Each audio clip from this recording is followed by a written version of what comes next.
আলোচনা হোক। হ্যাঁ মুসলমান, তুমি দোকানে বসে শুনবা আল্লাহ রাসূল পয়গম্বর বলতেছে দুনিয়ার ভিতর সবচেয়ে ফিতনার জায়গা হচ্ছে বাজার।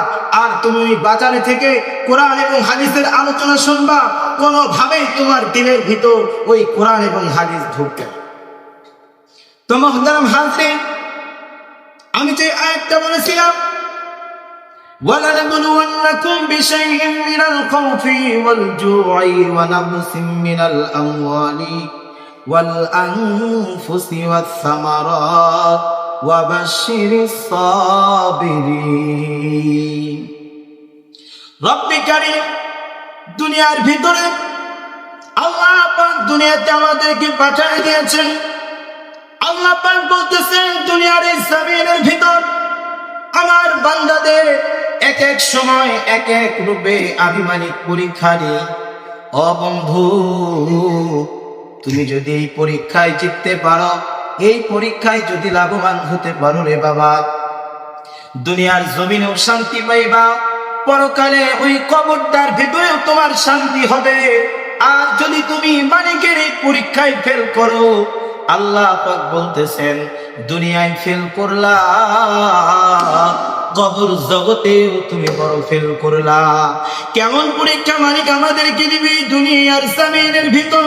রব্বে কারীম কখনো কখনো তোমাকে সম্পদের এমন একটা ভান্ডার বানায় দিবে রে বাবা, দুনিয়ার এই জমিনের ভিতরে, তোমার গ্রামের ভিতরে, তোমার মহল্লার ভিতরে এত পরিমাণ সম্পদ দিবে, সম্পদ দিয়া দেখবে আবার বান্দা এই সম্পদ পাওয়ার পরে আমি মালিক রে কি ভুলা যায়। আল্লাহ পাক কখনো কখনো ওই বান্দাটাকে দুনিয়ার জমিনের ভিতরে যে পরিমাণ সম্পদ দিয়েছিল ওই পরিমাণ সম্পদ গুলো তার কাছ থেকে ছিনায় দিবে, এমন একটা দরিদ্রর ভিতর ফালায় দিবে। ওই সময় যদি ওই বান্দাটা রাসূলে কারীমের মতো সাহাবায়ে কেরামের ভিতরে সম্পদ থেকে বঞ্চিত হয়ে গেছে, বড় বিপদ। দুনিয়ার জমিনে এমন একটা অবস্থা, সন্তানের মুখে একবেলা খাবার দিবে এমন পরিস্থিতিও নাই, বিবির একটা নতুন জামা কিনে দিবে রে বাবা এমন পরিস্থিতিও নাই। আল্লাহর বান্দা আমার মালিক রে বকে না, দুঃখ প্রকাশ করে না, সঙ্গে সঙ্গে মসজিদের কারেন্দায় যাইয়া আমার আল্লাহর বান্দা দাঁড়ায় নামাজে দাঁড়ায় যায়। নামাজের মাধ্যমে যখন আমার মালিক রে ডাক দেয়া বলে, ও দয়ালু মালিক, দুনিয়ার জমিনে তুমি আমার সম্পদ দিছিলা, কত ভালো ছিলাম, আমার সম্পদ নিয়ে নিছো, তাও আমি ভালো আছি, আমার কোনো দুঃখ নাই রে আল্লাহ। কিন্তু তুমি তো মাওলা দেখতেছো আমার ছোট্ট ছোট্ট কয়টা বাচ্চা, আমার সংসার চালানোটা বড় কষ্ট হয়ে যায়। মালিকের কাছে যখন এমন করে দোয়া করে, আল্লাহ পাক সঙ্গে সঙ্গে ওই বান্দার মনের সব ন্যাংসার, মনের সব মাকাসাত গুলো পূরণ করে দেয়। কিন্তু ওই বান্দাটা যদি আল্লাহ পাকের কাছে না চেয়ে যদি দুনিয়ায় কারো কাছে চাইতেন, এরে বাবা দুনিয়ায় যদি কোনো বাবার কাছে চাইতেন, দুনিয়ায় যদি কোনো এমপি মন্ত্রীর কাছে চাইতেন, আবার মালিক বলবে তোরে মায়া করে মহাব্বত করে দুনিয়ায় পাঠাইছি, এরে বান্দা আমার কাছে না চাইয়া তুমি একজন বাবার কাছে চাইলা, আবার কাছে না চাইয়া এমপির পিছনে ঘুরলা, দুনিয়ার জমিনের ভিতরে কেউ দেওয়ার মতো নাই, আমি মালিক ছাড়া কেউ তোমার পাশে দাঁড়াবে না। আল্লাহর রাসূল পয়গম্বর হাদিসের ভিতরে জানায় দেয়, আখলিস দীনাকা ইয়াকফিকাল আমালুল কলিল। ও আমার উম্মতরা রে, তোমরা শুনে নাও, দুনিয়ার জমিনের ভিতরে বেশি পরিমাণ ইবাদত করা লাগবে না, পাহাড় পরিমাণ ইবাদত করা লাগবে না, তোমাকে হাফেজ হওয়া লাগবে না, মুফতি হওয়া লাগবে না, মুহাদ্দিস হওয়া লাগবে না, সাইয়্যিদুল হাদিস হওয়া লাগবে না। আল্লাহর রাসূল পয়গম্বর বলতেছেন আখলিস দীনাকা ইয়াকফিকাল আমালুল কলিল। দুনিয়ার ভিতরে এমন একটি ইবাদত করো রে বান্দা, এতটুকু ইবাদত করবা, তোমরা যারা গ্রামে সরিষা চাষ করো রে বাবা, ওই সরিষার একটি দানা যতটুকু পরিমাণ একটা দানা, ওই দানাটাকে যদি 70 ভাগ করার পরে যে এক টুকরা হবে 70 ভাগ থেকে ওই পরিমাণ ইবাদত যদি আমার মাওলার কাছে করো, মরতে দেরি, জান্নাতে যাইতে দেরি নাই। অন্য এক হাদিসের ভিতরে বলতেছেন, খায়রুকুম মান তাআল্লামাল কুরআন ওয়া আল্লামা। পৃথিবীর ভিতর সবচেয়ে উত্তম কোন দুই ব্যক্তি? ম্যাজিস্ট্রেট হইলেই বড় ব্যক্তি হওয়া যায় না, সমাজের প্রতিনিধি হইলেই বড় বক্তা হওয়া যায় না, সমাজের প্রতিনিধি হইলেই বড় মানুষ হওয়া যায় না। আল্লাহ রাসূল পয়গম্বর বলতেছেন, খায়রুকুম মান তাআল্লামাল কুরআন ওয়া আল্লামা। তোমাদের মধ্যে সর্বোত্তম ওই ব্যক্তি যে কোরআন মাজিদ শিক্ষা করে এবং শিক্ষা দেয়। রে বাবা, কোরআন মাজিদ কি শিক্ষা করে? মাদ্রাসার তালেবে ইলমরা শিক্ষা করে। ওই মাদ্রাসার তালেবে ইলম এই পৃথিবীর বুকে সবচেয়ে দামি, আর ওই মাদ্রাসার তালেবে ইলমকে যে শিক্ষা দেয় সে সবচেয়ে দামি। আর এক হাদিসের ভিতর আল্লাহ রাসূল বলতেছেন, তালাবুল ইলমি ফারিদ আলা কুল্লি মুসলিম। দুনিয়ার ভিতরে ও মুসলমান বন্ধু জানুনি, দ্বীনি ইলম শিক্ষা করা ফরজ। তোমার সন্তানটাকে, তোমার ভাতিজাকে তুমি অথবা নিজে এতটুকু পরিমাণ দ্বীন তোমাকে শিখতে হবে, যে পরিমাণ দ্বীনটুকু তোমাকে ইসলামের পথে চলতে লাগে অতটুকু পরিমাণ দ্বীন তোমাকে শিখতে হবে। আর এক হাদিসের ভিতর আল্লাহর রাসূল বলতেছেন, আত-তুহুরু শাতরুল ঈমান। দুনিয়াতে যতক্ষণ থাকবা পবিত্র অবস্থায় থাকবা, কারণ কখন জানি মালাকুল মউত আসবে, কারণ কখন জানি তোমার জানটা দুনিয়ার থেকে কবজ করবে। তুমি যদি নাপাক অবস্থায় দুনিয়ার জমিনে থাকো, তোমার জানটা যখন বের করবে এত পরিমাণ কষ্ট হবে, এত পরিমাণ যন্ত্রণা হবে।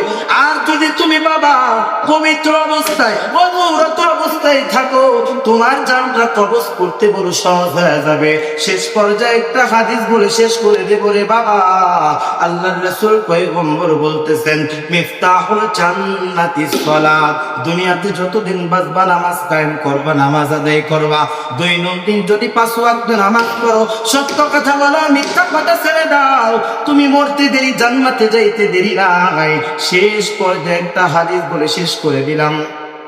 কবরে যখন যাইবা, কবর থেকে যখন কিয়ামতের মাঠ হবে, তোমাকে জিজ্ঞাসা করা হবে না তুমি দুনিয়ার জমিনে কি করেছো, দুনিয়ার জমিনে কি ব্যবসা করেছো, দুনিয়ার জমিনে তোমার বাবাকে খাওয়াইছো কিনা, মারে পড়াইছো কিনা, মার খবর রাখছো কিনা। সর্বপ্রথম আমার মালিক তোমাকে জিজ্ঞাসা করবে। আল্লাহ রাসূল হাদিসের ভিতর জানা যায়, আউয়ালু মা ইউহাসাবু বিহিল আবদু ইয়াউমাল কিয়ামাতিস সালাত। কিয়ামতের দিন সর্বপ্রথম তোমাকে নামাজের হিসাব দিতে হবে। সর্বপ্রথম আল্লাহ পাক বলতেছেন, আল্লাহ পাক সর্বপ্রথম নামাজের হিসাব নেবে। নামাজের হিসাব নেওয়ার পর এরপরে অন্য হিসাবে চলে যাবে। এজন্য আমার ভাইরা রে, দুনিয়ার জমিনে যতদিন থাকবা, মৃত্যুর আগ পর্যন্ত আবার মালিকের ইবাদত করবা। আসসালামু আলাইকুম ওয়া রাহমাতুল্লাহি ওয়া বারাকাতুহু। وعليكم السلام. إن الحمد لله نحمده ونستعينه ونستغفره ونعوذ بالله من شرور أنفسنا ومن سيئات أعمالنا. من يهد الله فلا مضل له ومن يضلله فلا هادي له. وأشهد أن لا إله إلا الله وحده لا شريك له. وأشهد أن سيدنا ومولانا محمدا عبده ورسوله. أما بعد، فأعوذ بالله من الشيطان الرجيم. بسم الله الرحمن الرحيم. ولنبلونكم بشيء من الخوف والجوع ونقص من الأموال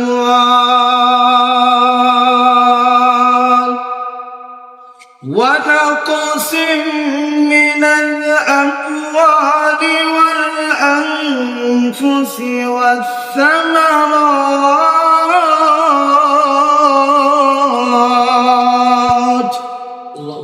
وبشر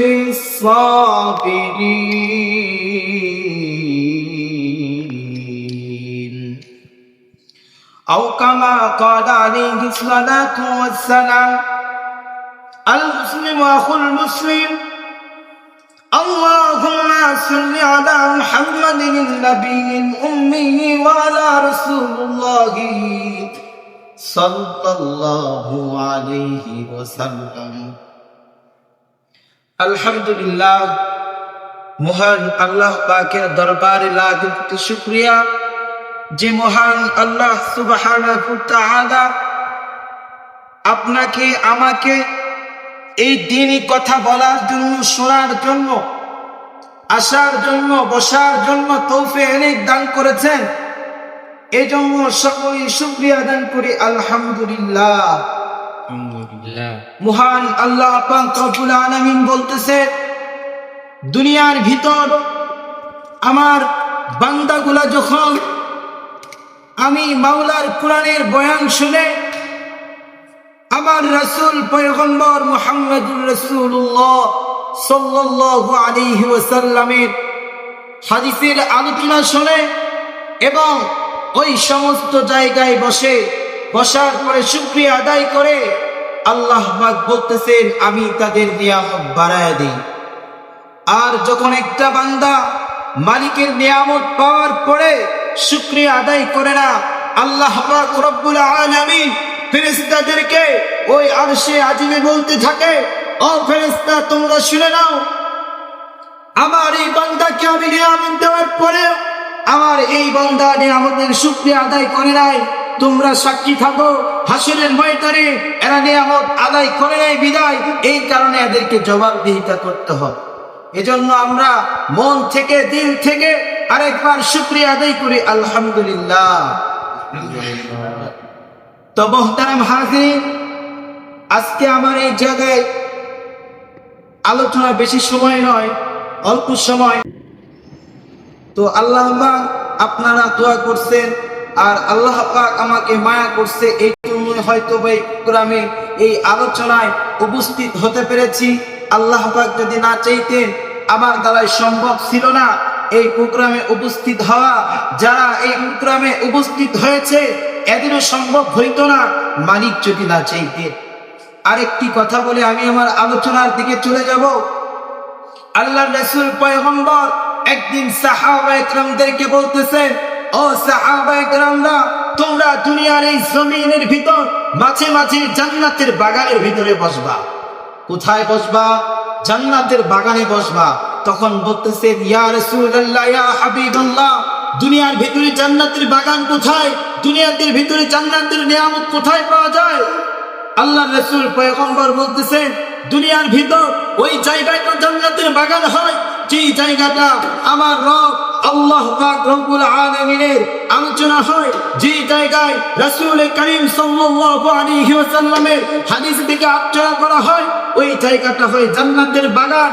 তাই আজকে আমরা যারা এই বাগানের ভিতর বসেছি আজকে আমরা একটি জান্নাতের বাগানের ভিতর বসেছি। হয়তোবা যারা দোকানে বসে আছে বাসায় বসে আছে হয়তোবা ভাবতেছে আমাদের কানে হুজুরের আওয়াজ আসতেছে, এখানে বসে বসে একটা সিগারেট টান